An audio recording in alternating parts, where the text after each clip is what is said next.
교육과정이 바뀌었잖아요. 어쨌든 첫 중간고사가 가장 중요하니까요. 그러면 그 선생님의 어떤 문항의 스타일을 볼 수가 있어요. 저는 지금 현재 인천에 있는 인천 하늘고등학교에서 수학을 가르치고 있는 교사이기도 하고요. EBS에서 24년차 수학 강사 심주석이라고 합니다. 반갑습니다.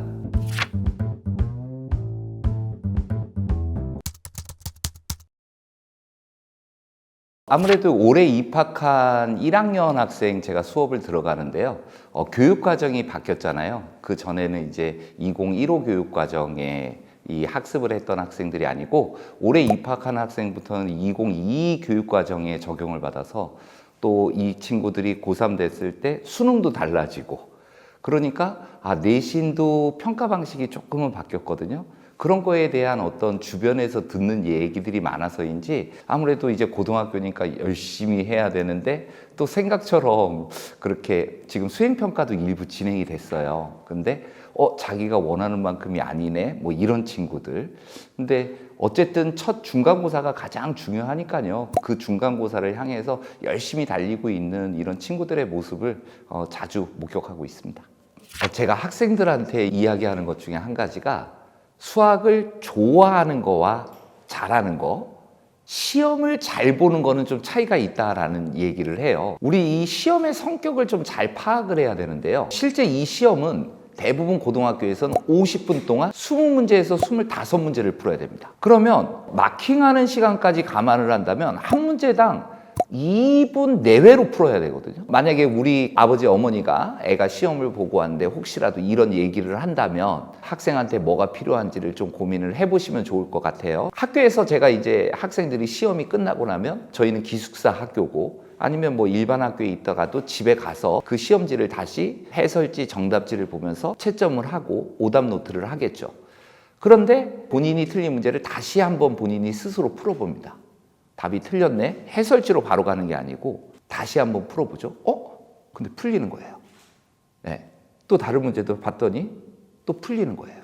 그래서 내가 실제 채점했을 땐 5개가 틀렸는데 한두 개 빼고 다 맞출 수 있었던 문제인 거죠. 너무 아쉽죠?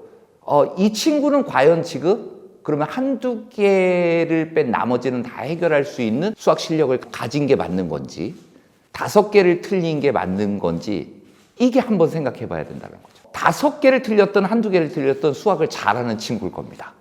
그런데 시험에선 차이가 생겼죠. 시험은 제한된 시간 내에 봐야 되는 거거든요.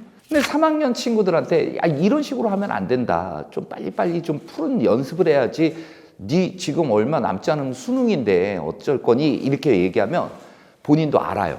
빨리 해야 된다는 거 아는데 두려운 겁니다. 암산 같은 걸 하다 혹시라도 실수를 할까 봐 그게 두려워하는 거예요. 그러니까 3학년 때는 고쳐지지가 않아요.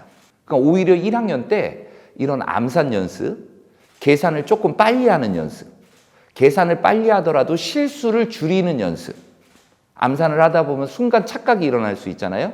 이런 것들을 줄이는 연습을 1학년 때부터 해나간다면 시험을 잘 볼 수 있는 그 힘도 기를 수 있지 않을까라는 생각도 가져봅니다. 저는 일단 제가 풀어봤던 문제들을 복습하는 걸 추천하고 싶어요.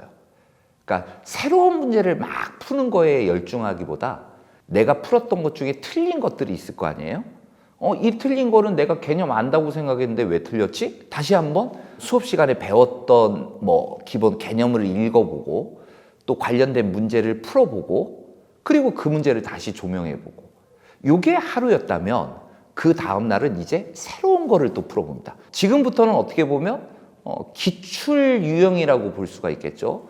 그러면 그 선생님의 어떤 문항의 스타일을 볼 수가 있어요. 그래서 요즘은 그 학교의 기출 문제도 공개하게 돼 있습니다. 학교 홈페이지를 통해서 1년, 2년 이렇게 공개를 하거든요. 아니면 인터넷을 통하면 그런 정보는 충분히 아니면 동아리 선배를 통해서 충분히 기출 문제들을 접할 수가 있어요. 그 문제를 풀어봅니다. 그리고 틀린 문제가 나왔을 때 그 틀린 문제가 어느 단원의 문제인지 자주 틀리는 게 그리고 그 틀린 거에 대해서 개념을 다시 한번 정리해보고 그리고 어떤 식을 세워야지 문제를 맞출 수 있다라는 연습을 좀 해주는 거죠. 요게 이제 저희가 말하는 기출 연습이고요. 이제 우리 학교의 기출 문제가 아니고 다른 어떤 시험지를 갖다 놓고 50분 동안 풀어내는 연습을 하는 거죠. 이게 실전 연습입니다. 이거는 제한된 시간 내에 반드시 연습해야 됩니다. 마킹을 한 3분 정도 한다면 한 47분을 놓고 스탑워치를 재고 그리고 시험 문제를 푸는 거죠. 그런 실전 연습. 저는 이 기출과 실전이 충분히 공부를 해온 학생이라면 기출과 실전 연습을 좀 착실하게 해주는 그런 공부를 하는 것이 이 일주일 남은 기간 동안에 정말 최선을 다할 수 있는 활용 점정을 찍을 수 있는 그런 공부 전략이 아닌가 생각이 됩니다. 수학 불안이라는 게 있습니다. 일반적인 불안하고는 좀 다르죠. 수학에 대한 어떤 공포, 시험에 대한 공포가 본인이 어떤 실력 발휘를 할 때 최고의 성취도까지 이끌어주지 못하는 그런 상황을 맞닥뜨릴 수도 있죠. 그런데 이 불안 요소를 해소하는 방법은 노력을 많이 하는 거예요. 자신감을 가져야 되거든요. 그리고 좀 못할 수 있죠. 우리가 병원에 갔다라고 쳐서 의사한테 어떤 처방을 받고 단번에 낫는 게 아니거든요. 한번 봤는데 그래도 계속 아파? 그러면 다른 어떤 진료를 뭐 내과 쪽이 아니고 외과 쪽에 가가지고 진료를 받아본다든지 할 수 있잖아요. 이번 시험을 통해서 내가 지금 3월부터 입학해가지고 공부해 왔는데 내가 잘하고 있는 건지 나 한번 테스트 해보는 거야. 그러니까 너무 겁먹지 마시고 잘 봐야 돼, 잘 봐야 돼 이러면 오히려 그르칠 수 있잖아요. 지금 내가 잘 가고 있는지 방향이 올바른지 한번 확인하는 거야. 이런 식으로 조금 릴렉스 해줬으면 하는 생각이 듭니다. 대부분 이제 학생들은 1번부터 풀어나가요. 그럼 막히죠. 그럼 체크하고 넘어가면 돼요, 일단. 그게 순간 이 뇌에서 식이 빨리 잡히지 않고 뭔가 이 연결고리가 잠깐 삐끗하는 거거든요. 그런데 학생들은 이게 될 것 같은데 이게 절대 어려운 게 아닌데 라는 생각에 계속 붙들고 있어요. 근데 시간이 얼마 가는지를 몰라요.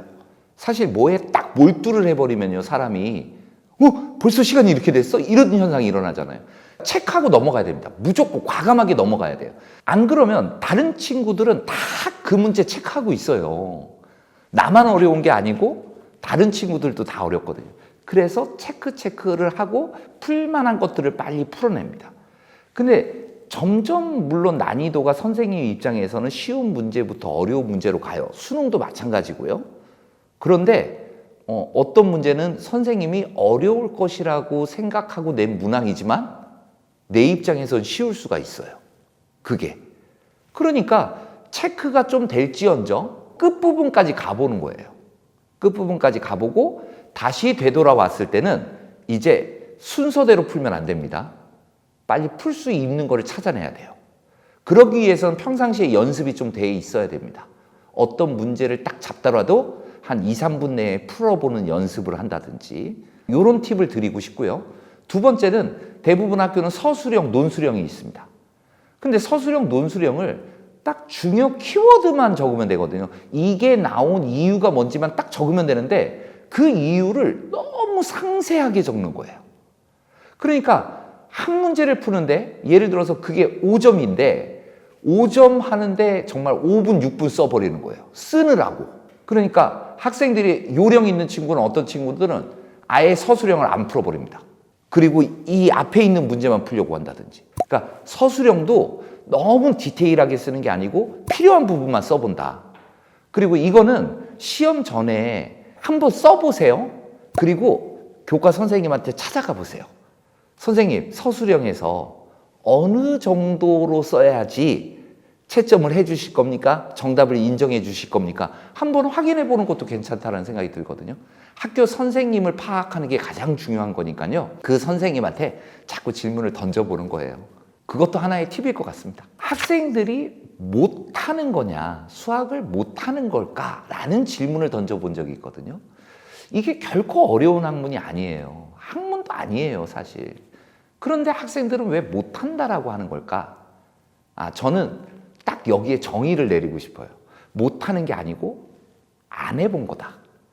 뭐든지 내가 관심을 가지고 그거를 갖다가 막 파고들면 누구든지 잘할 수 있거든요. 근데 스스로 너무 겁을 먹는 거죠. 자기나 나는 수학하고 안 맞잖아.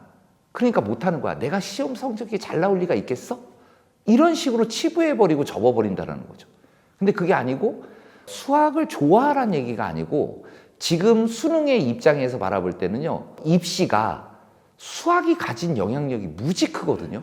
그런데 만약에 대학을 내가 좋은 데 가고 싶은데 수학이 잘 안 돼 버리면 자기가 원하는 대학에 갈 수가 없잖아요. 그런 목적 의식이라도 가지라는 거죠.